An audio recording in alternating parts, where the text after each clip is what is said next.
Now, from WYDC TV, this is Big Fox News at 10.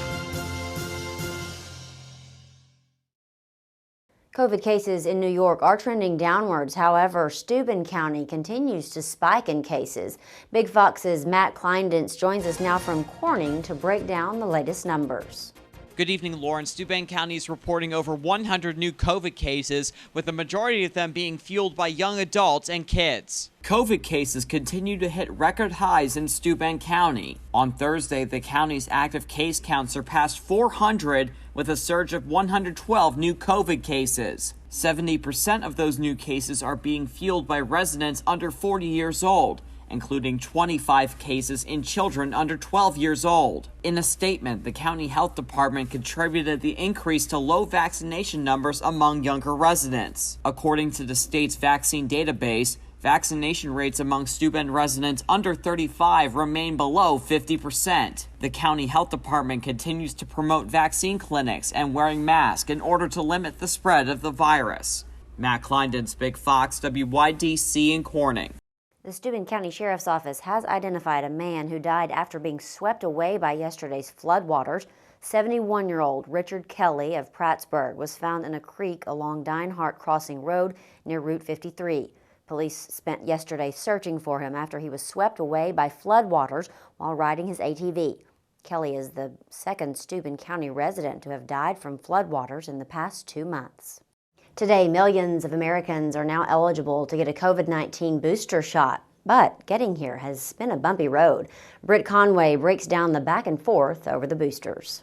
The FDA and a CDC advisory panel split over boosters. This is the sharpest disagreement that I've seen in modern history between the two agencies. Wednesday, the FDA gave emergency use authorization to Pfizer's COVID-19 booster for people 65 and up, those at high risk of severe disease, and people at risk because of their jobs. Thursday, CDC vaccine advisors met to talk about how to implement the FDA's authorization, and they were unanimous in recommending boosters for people 65 and up and voted easily on boosters for long-term care facility residents and certain people with underlying conditions.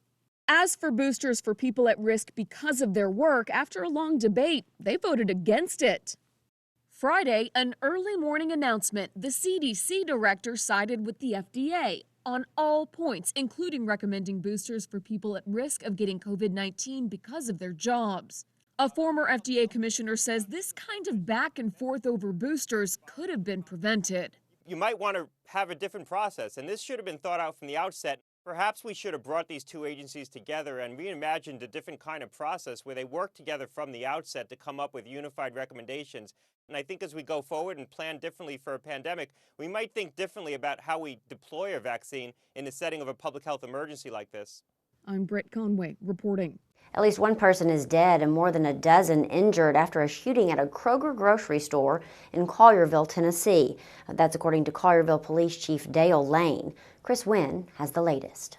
Police have identified the gunman as 29-year-old UK Tang. He was a third-party vendor at the Kroger store behind me. Investigators now trying to piece together what led up to the shooting. He kept on shooting. A shocking outburst of violence inside a Tennessee grocery store. He shot one of my coworkers in the head and then shot one of the customers in the stomach. A gunman opening fire at a Collierville Kroger Thursday afternoon, injuring at least 14 people and killing Olivia King. I ask that you remember the King family in your prayers, and we were able to confirm that we have the number of shot is 15 now. They're in stable condition. Law enforcement detailing new information about the shooter. He was a third-party vendor for Kroger. An FBI response team arriving Friday morning to aid in the investigation as law enforcement continues to look for a motive, saying they believe they're closer to having answers. We're getting a clearer picture of what's occurred. We want to make sure that we dot the I's and cross the T's. Officials now trying to reassure the shaken community as people come together to grieve. I hope you all saw the number of people in this community that showed up to support yesterday. Whether it was local pastors praying, restaurant owners providing food, it is much appreciated. Police tell us they're still in the process of combing through the crime scene. They expect to wrap up that part of the investigation by Saturday morning. We're in Collierville, Tennessee. I'm Chris Wynn. Back to you. A body found floating near the Illinois Route 251 bridge near LaSalle, Peru on September 4th has been identified as Jalani Day. The Illinois State University student was reported missing August 24th. Paige Blainsey has more. I feel like right now the whole school is just so tense and just so scared. Like it could have been any of us. That was the consensus on Illinois State University's campus Thursday afternoon as students learned about the news of Jalani Day. The LaSalle County coroner confirmed a body that was found along the Illinois River on September 4th was Day. He had been missing since August 24th and was last seen in Bloomington. Everyone was kind of just on edge this whole time, trying to find him, trying to find information about him. And when we finally got the information, it wasn't in the way that we wanted. It's been about 3 weeks of waiting to know if that body was Day's, after using forensic dental and DNA evidence to confirm it. His car, wallet, and other personal items were found at different spots throughout LaSalle and Peru. It's one of those things that sometimes it's out of your control, especially as a police department. The coroner's office sent off the testing. I can't really get into a lot of why the identification wasn't made. Police say students shouldn't be worried on campus, but some students say this case has changed how they feel when walking to class. So I was kind of shook, as an African American myself. I kind of fear that, we're not really safe everywhere we go. And some students are thankful for the closure. It's heartbreaking in total, frustrating to be sure, but at the same time, I'm happy that the family's hopefully able to get the closure that they're seeking. Now Bloomington police say there is still work to be done to figure out how and why this happened. We're still doing our investigation. We're not finished with it. Today, millions of Americans are now eligible to get a COVID-19 booster shot. But getting here has been a bumpy road. Britt Conway breaks down the back and forth over the boosters. The FBI Denver office announcing an arrest warrant for Brian Laundrie. This after a grand jury indicted the 23-year-old for, quote, use of unauthorized access devices in the days following the disappearance and death of his 22-year-old girlfriend, Gabby Petito. The indictment alleges Laundrie fraudulently used a debit card between August 30 and September 1st to obtain items valuing $1,000 or more in multiple states, including Wyoming. That's where Petito's remains were discovered nearly a week ago.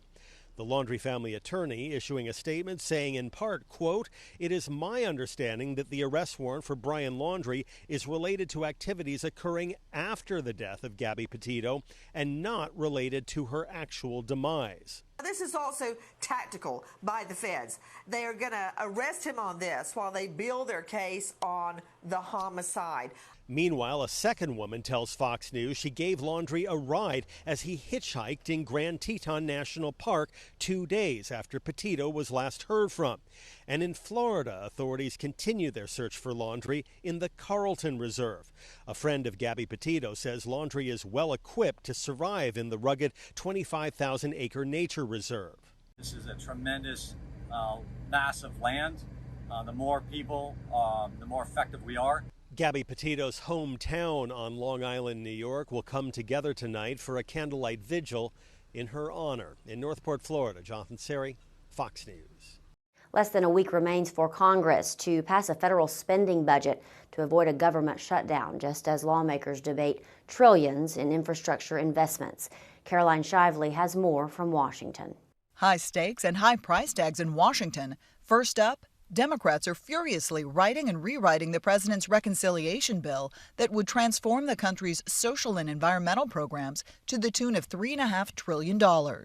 We compromised big time. We cut that proposal, or agreed to cut that proposal, almost in half, down to $3.5 trillion. They're also struggling to keep support for a $1 trillion infrastructure deal on the nation's roads, bridges, and broadband. It was written by members in both parties, but some of that bipartisan support appears to be slipping away since it's coupled with a larger reconciliation package. Both need to be passed, and they'll have a profound impact. I don't view it as a bipartisan bill any longer, where the Democrats have now made it one over $5 trillion bill, one without the other. It only harmed the nation even more. I'm voting no. Meanwhile, as members debate future spending, they're about to run out of money right now.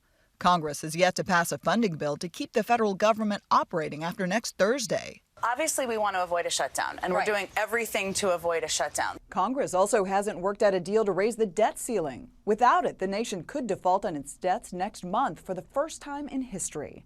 In Washington, Caroline Shively, Fox News. The last remaining migrants who had been camped under a bridge in the Texas border town of Del Rio have left. This video shows the cleared out area around the Del Rio International Bridge. 2 final buses with migrants on board departed for Customs and Border Protection processing centers just before noon today. Most of the makeshift tents and tarps have been removed from the bridge. The new video is in stark contrast to previous images where at one time there were at least 14,000 migrants camped under and around the bridge. Still ahead tonight, hospitals across the country remain packed with COVID-19 patients. Now a recent analysis showing how treating the virus can come with a hefty price. It's something that is very astonishing how quickly people have gotten sick and ended up in the ICU. A look at the average cost for COVID-19 hospitalizations coming up. Here's your local stock market update from Big Fox.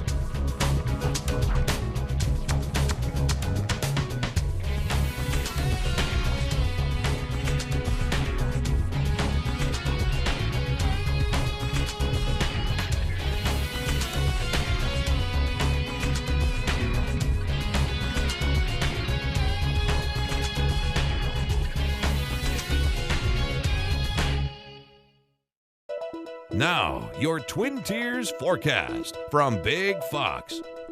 Tonight's Big Fox forecast is brought to you by William Attar. It's been a beautiful day now that the cold front has been pushing off to the east, leaving us with a little bit more sunshine. Most of the rain is now pushing off into the Atlantic along with that cold front, but we're keeping our eyes on our next rainmaker right now. It's located in Minnesota. You can see the rain associated with it. This will continue to press off to the east as well, arriving in the Twin Tiers, I think, by this weekend. So we will continue to track that in the next couple of days. So by tomorrow, it looks like it will start to swipe through Ohio and then track to the east. A few showers. Moving a little bit closer. I think by the end of the day on Saturday, we could get a little bit of rain, and then we have maybe just a few isolated showers on Sunday as well. But here's a look at your planner. Temperatures will start off in the 40s. We're going to start off with a little bit of fog, and then that will give way to a little bit more sunshine. I think those clouds will start to clear out. Temperatures warm up into the 70s in the afternoon with partly sunny skies, and then 68 degrees at 5 o'clock. It's going to be a very pleasant day. And then by the end of the day, there could be an isolated shower or two with that front. So with that system, we are expecting a shot of cooler air to ride in, and so by Sunday, it will be a lot cooler than what you're going to see on Saturday. So let's take a look at our rain chances. Our future radar is showing quiet weather for tonight as well as early tomorrow, but clouds will start to thicken up in the afternoon out ahead of that cold front. There will be a few showers starting to move into Steuben County near Hornell and also in Bath. A few isolated showers at around 10 o'clock in the evening. And then on Sunday, we could start off with a few showers in some of our hometowns and then a few more showers during the day. It's going to be very spotty. And then on Monday, we have another system that will come in that will bring the possibility of a little bit more widespread rain. So Sunday night into Monday, I think we'll have better chances of rain, and then rain chances will continue into the afternoon on Monday. And cooler air as well, so get used to that. We do have sweater weather on the way with another system that will come by next week. Here's a look at your forecast. It will be cold tonight, temperatures diving down into the 40s, some patchy fog early tomorrow morning, but then becoming mostly sunny in the afternoon. Highs around 72 degrees in Corning, 73 in Elmira, a little bit cooler in Perkinsville at around 71 degrees. We are expecting even cooler conditions on Sunday, Monday, with the possibility of a few spotty showers. Overnight lows will be in the 50s, warming up into the 70s on Tuesday, and then another cold front comes in and it will drive those temperatures back down to the 60s. The rate of new COVID-19 cases in the U.S. appears to be slowing, but hospitals remain packed, and a new analysis shows the hefty price tag for those severe cases. Mandy Gaither has more in today's Health Minute. The cost of COVID in hospitals across the U.S., more than a quarter of all ICU beds in use are for COVID-19 patients. The amount of people in the ICU that we're seeing in this wave is quite frankly really high. It's something that is very astonishing how quickly people have gotten sick and ended up in the ICU. The organization Fair Health analyzed insurance claims and found that the average bill for a COVID-19 hospitalization is about $75,000, and more serious hospitalizations like those that require the use of ventilators or days in the ICU can cost more than $300,000 on average. After price negotiations, the average allowed amount actually paid by patients and in-network insurance providers is more than $33,000 for a general COVID-19 hospitalization and about $98,000 for a more complex hospitalization. Those most at risk of being admitted to the hospital for COVID-19, people who are unvaccinated. Right now, the pace of initial COVID-19 vaccinations is the slowest it's been in 2 months. We do need to get these vaccination rates up higher if we want to create a backstop against the kind of spread that we've seen this past summer. While national daily cases of COVID-19 have inched downward for more than a week, the overall surge driven by the Delta variant isn't done. Experts worry cases still may spike with colder weather. For Health Minute, I'm Mandy Gaither. A pilot crashed an experimental plane into power lines in Georgia and dangled waiting for rescue for about 2 hours. That rescue was captured on camera. Marilyn Parker reports. He's coming out. A crash prevented by power lines. The pilot stuck dangling in about 25 feet of air for 2 hours this morning.